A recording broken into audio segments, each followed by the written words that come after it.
Nous allons maintenant estimer le déplacement que nous allons faire pour pouvoir nous placer derrière la cible. En effet, ce que l'on va chercher à faire, c'est à se placer directement derrière la cible et aussi à pointer le nez directement. Donc ce qu'il va falloir faire, c'est d'avoir en fait le même cap que la cible.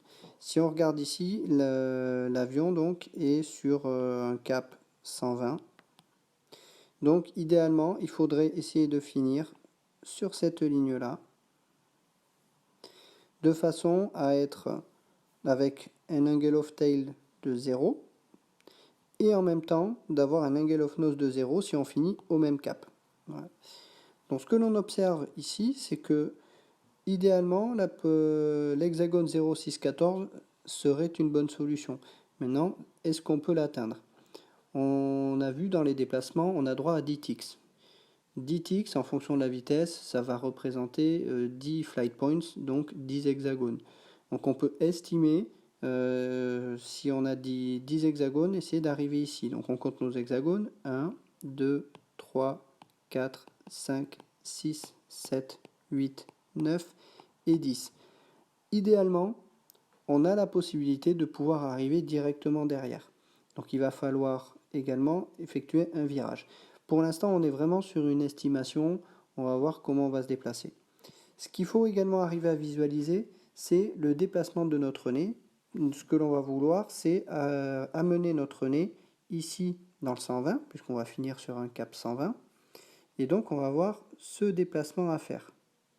Ce qui va également se passer, c'est que bien entendu, la verrière va également bouger, ce que l'on va voir un petit peu plus loin.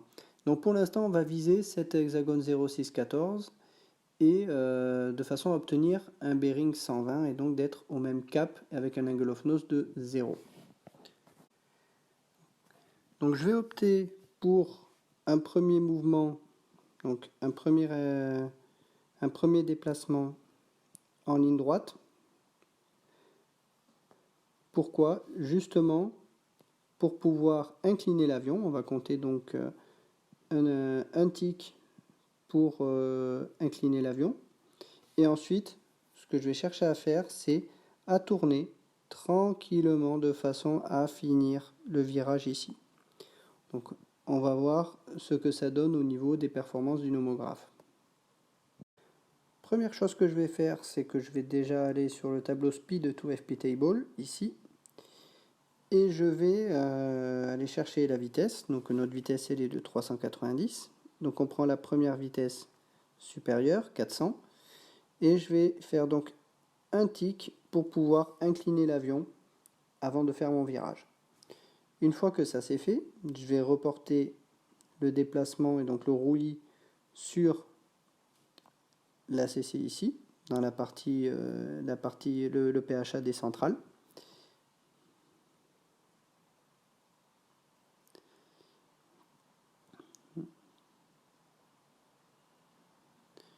On va donc avoir un point de déplacement ici, puisqu'on est sur l'hexagone, notre nez sur l'hexagone 180 plus 30, on va donc avoir un flight point sur, sur cet axe-là. Ensuite, je vais enregistrer le déplacement de nos markups du PHAD. Donc, on est sur un roulis, on va donc avoir le nez qui ne bougera pas. Par contre, ça va être l'aile droite et la verrière qui vont bouger. Donc, l'aile droite va se déplacer ici. Donc, on la place ici. Elle est toujours en positif puisqu'on est sur une inclinaison à gauche. Donc, l'aile droite monte. Et donc, on est toujours en positif. Et notre verrière, elle va se déplacer. Alors, c'est là qu'il faut faire attention. Elle ne va pas se déplacer ici. Pourquoi? Parce que sinon, on serait à 1, 2, 3 et 4 hexagones de notre nez. Donc, on n'est pas bon. Donc, il faut faire attention à ça. Notre repère va en fait se déplacer ici. Là encore, on est au-dessus dans la partie supérieure de la sphère. Donc, on entoure le repère de la verrière. Voilà pour notre premier segment. On va maintenant passer au deuxième segment, cette fois le virage. Donc le virage, On va reprendre notre nomographe ici. Et on va donc se déplacer de 60 degrés, puisqu'en fait ce que l'on a à faire, on cherche à aller, je n'ai pas noté ici, on va chercher à amener notre nez ici. Donc on va se déplacer de 2 hexagones, donc on va déplacer notre nez de 60 degrés. Sur le nomographe, nous allons donc chercher ce repère 60 degrés.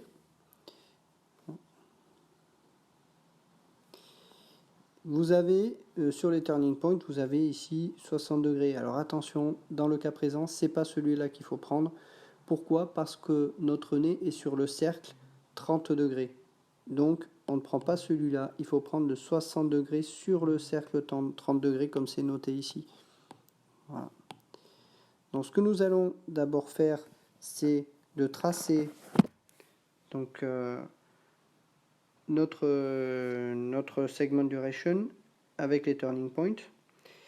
Ce que l'on observe, c'est dans notre tableau, voilà, nous avons 9 ticks qui nous restent, puisque nous avons utilisé sur notre tableau que nous avons ici un tick. Il nous en reste donc 9 ici.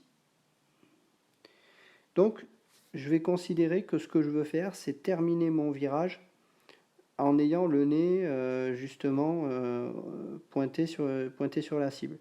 Donc je vais faire le virage, on va dire, le mieux adapté pour finir mon cap à la fin de mes 10 ticks. Donc je vais prendre les 9 ticks qu'il y a ici, et on va relier les 9 ticks avec le 60 degrés sur le cercle 30 degrés. Donc, je vais aller chercher ceci. Je relie cela.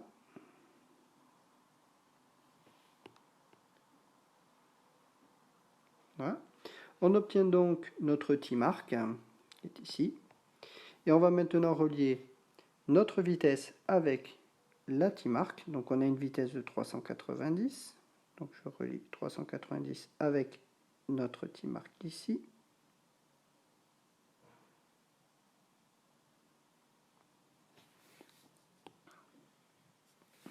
Pas forcément, je ne suis pas parfaitement dessus.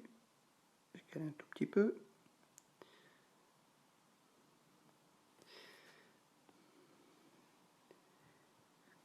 Et voilà. Ce qui signifie que, dans le cas présent, j'obtiens un facteur de charge ici de 3,5. Si je veux vraiment finir mon virage à la fin de mes 10 ticks que j'ai droit, auxquels j'ai droit pendant ce tour de jeu, il me faudra tout simplement virer avec un facteur de charge de 3,5 G. Donc voilà ce que nous donne le nomographe. Donc on va maintenant rajouter nos ticks sur ce tableau.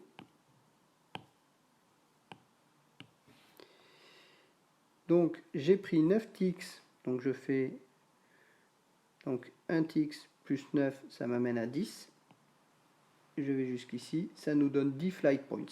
Je vais donc avoir 10 flight points pour effectuer 10-1, puisqu'il faut penser à enlever celui-ci.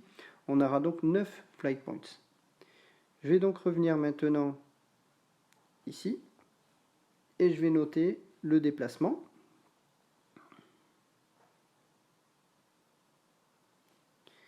Donc le déplacement de notre nez, il va bien faire comme ceci.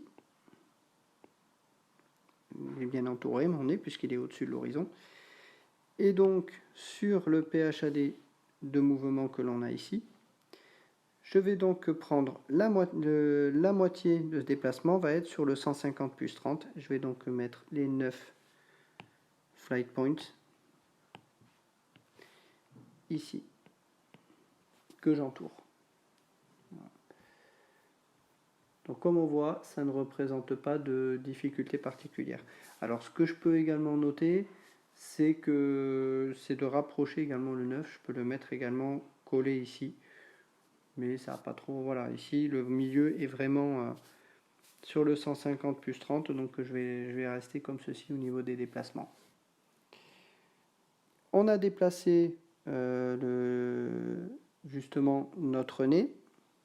il nous reste à déplacer, à ne pas oublier, la verrière. La verrière qui s'est déjà déplacée sur le 0,90 plus 30 va se déplacer aussi de 2 hexagones. Alors où est-ce qu'elle va se situer? Eh bien, elle va se situer à 3 hexagones de notre aile droite, mais également du nez. On va donc avoir la verrière qui va se déplacer comme ceci pour arriver ici. Voilà donc pour les déplacements sur ce tour de jeu. On va passer dans la vidéo suivante au calcul des performances.